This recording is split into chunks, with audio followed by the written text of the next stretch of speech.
Hi, my name is Brandon Morris, and this is from my sociology class. The first of the four questions was society has changed over the past decade from style to language, even our environmental resources. Give an example of how social change has affected the physical environment, population, innovation, diffusion, and mass media. This past year, the whole entire Earth has gone through a lot. There's a lot of social change, a lot of environmental change, a lot of change within media, mass media. Sociologists refer to fundamental alterations of the patterns of culture, structure, and social behavior over time as a social change. Social change is when the process of society becomes different, but in some respects the same.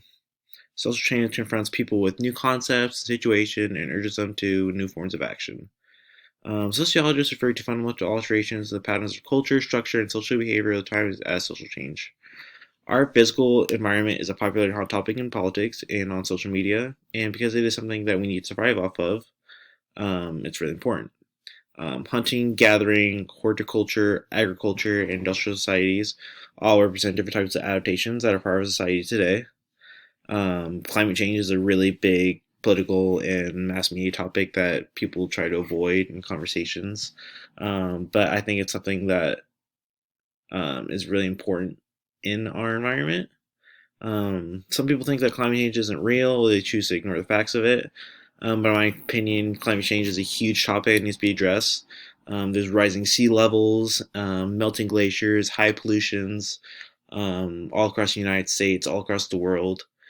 And these are all huge impacts to the earth that we need to live on. Um, so, um, it's just a real issue that we need to watch into. Um, Research shows that college age Gen Xers, people born in 1962 and 1981, and millennials born after 1982 were more interested in money, images, and their image and their fame were more concerned about um, that instead of people born after 1961 were they concerned about others' interest in social problems, political participation, and willingness to take action in other people to save energy and help the environment.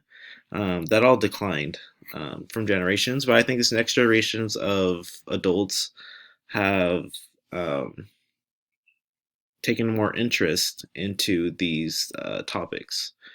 Um, yeah, generations past have declined their motivation on these issues, but I think that the new generation of growing adults are shedding light on these issues, and especially the environment. Um, and then past values have changed the population size. Past generation values have been family, you get married, you have kids, and now the new generation is more have fun now instead of just have kids right now. The population of the size of the earth is ever changing. It means resources like food, water, and medicine need to be able to keep up with the population size. Luckily, there's been a lot of technology advancements with food, water, medicine that have made it so plentiful amounts for the population, which make it easier for people to survive. There's been many advancements with food where we can make it in a lab. I've seen people make a steak out of one piece of cow somehow and keep the cow alive, which is insane. So there's been many technological advancements with food and water and resources that it's keeping up with the population size.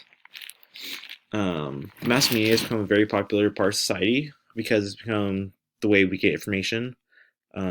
Like CNN, Twitter, all these other news channels that people are on.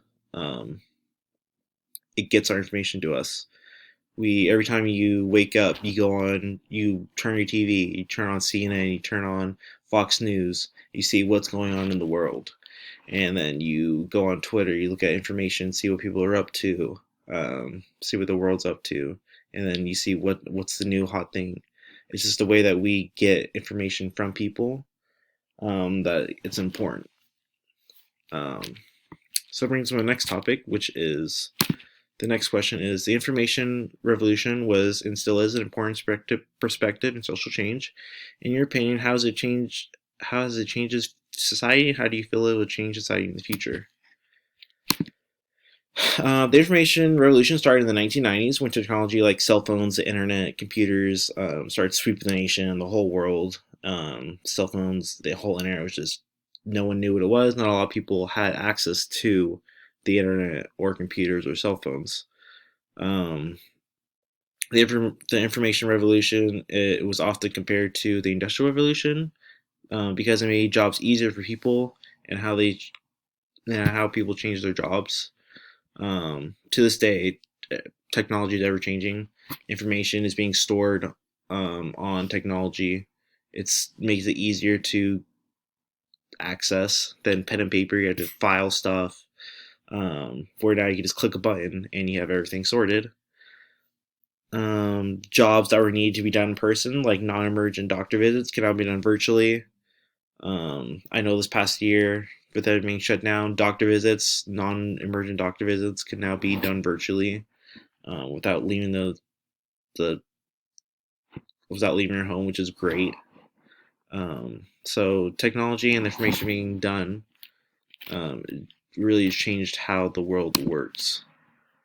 And I think in the future, it'll make. I can't wait to see what technology will do. The next question was: how has modernization changed many underdeveloped nations? Modernization is a term used for the transition from the traditional society of the past to modern society as found today. The problem with modernizing third world countries is that they would rely on other nations, first world nations, thus widening the gap between the countries. Another problem with modernizing was the countries not abandoning their traditional values to modern values to be more efficient in their labor economy and their gender equality. Um, like traditional values had simple division of labor, they have less specialized rules. Um, they relied on religious beliefs and traditional values to a day to day life. They were more women stay at home and men go to work, while the modern values are women and men can both go work and make it so to be more efficient in labor and just day to day lives.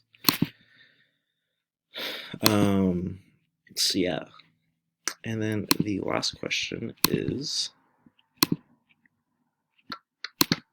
what are the types of social movements that have occurred in history? When and why did they occur? So I love this question. So in 2018, 17 people were killed in a mass shooting at Marjory Stoneman Douglas High School in 2018. And students all over the country started to walk out of their classrooms as a political protest against gun violence.